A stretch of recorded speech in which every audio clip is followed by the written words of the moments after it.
अब हम question number 1.8 discuss करेंगे एनसीईआरटी वाली। इस क्वेश्चन में क्या बोला गया कि हमारे पास दो पॉइंट चार्जेस है, ठीक है। एक है पॉजिटिव चार्ज और एक है नेगेटिव चार्ज। पॉजिटिव चार्ज कितनी है 3 माइक्रोकूलम और नेगेटिव चार्ज कितनी है -3 माइक्रोकूलम, ठीक है। डिस्टेंस बिटवीन देम कितनी दे रखा है 20 सेंटीमीटर। आपसे क्वेश्चन क्या पूछा गया, हमें net electric field at point O calculate करना है। ये जो मिड पॉइंट है, मिड पॉइंट पे हमें नेट इलेक्ट्रिक फील्ड कैलकुलेट करना है, ठीक है। अब देखो ये पॉजिटिव चार्ज है तो इलेक्ट्रिक फील्ड इस पॉइंट पे किस तरफ होगी, इस तरफ होगी पॉजिटिव चार्ज की वजह से। और नेगेटिव चार्ज की वजह से भी इलेक्ट्रिक फील्ड इस पॉइंट पे किधर होगी, टुवर्ड्स द चार्ज होती है। नेगेटिव चार्ज की वजह से भी उसी तरफ होगी, क्योंकि हमें पता है कि पॉजिटिव चार्ज की वजह से इलेक्ट्रिक फील्ड जो होती है वो चार्ज से आउटवर्ड होती है, और नेगेटिव चार्ज की वजह से क्या होती है, इलेक्ट्रिक फील्ड किसी भी पॉइंट पे टुवर्ड्स द चार्ज होती है।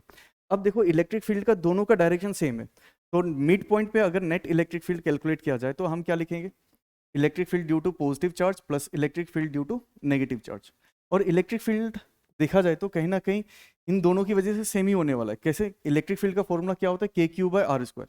तो k q by r square, r कितना है, यहाँ से लेके यहाँ तक का डिस्टेंस कितना है 10 सेंटीमीटर। तो आर की वैल्यू मैं लिख लेता हूँ 10 सेंटीमीटर है।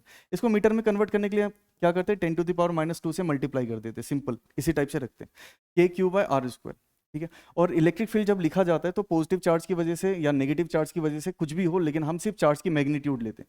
तो ये भी कितना होगा, के क्यू बाय आर स्क्वायर, क्योंकि चार्जेस का मैग्नीट्यूड दोनों जगह सेम है। तो क्या मैं इसको ऐसा लिख सकता हूँ 2 k q by r square, बस ये फॉर्मूला यूज करना है हमें।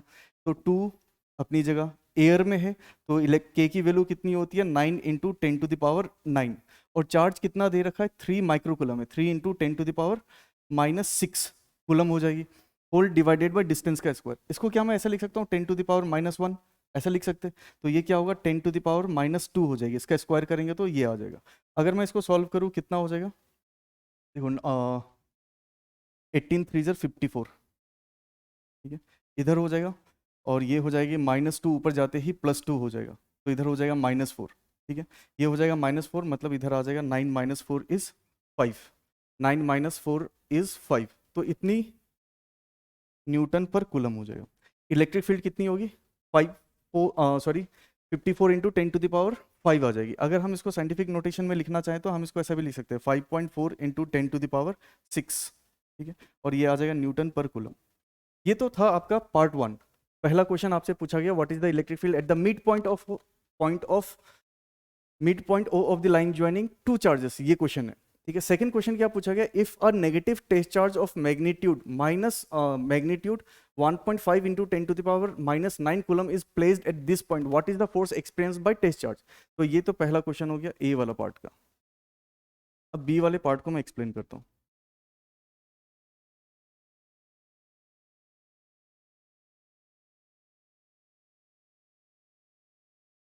देखो इस जगह तो नेट इलेक्ट्रिक फील्ड कितना आ गया, नेट इलेक्ट्रिक फील्ड आ जाती है कितनी 5.4 × 10⁻⁶ न्यूटन पर कूलम।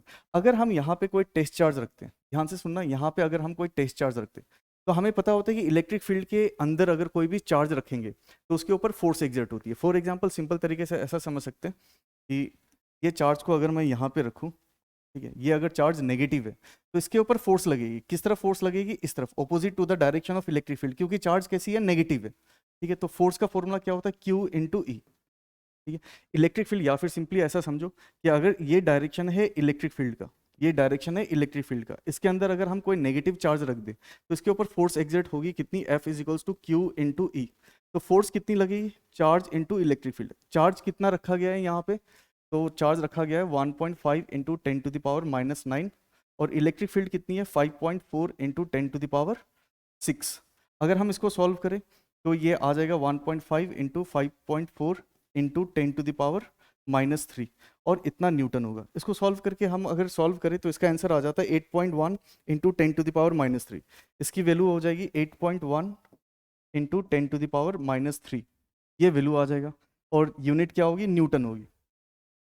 ये आ जाता है, सिंपल तरीके से इसी टाइप से समझ सकते हैं हम।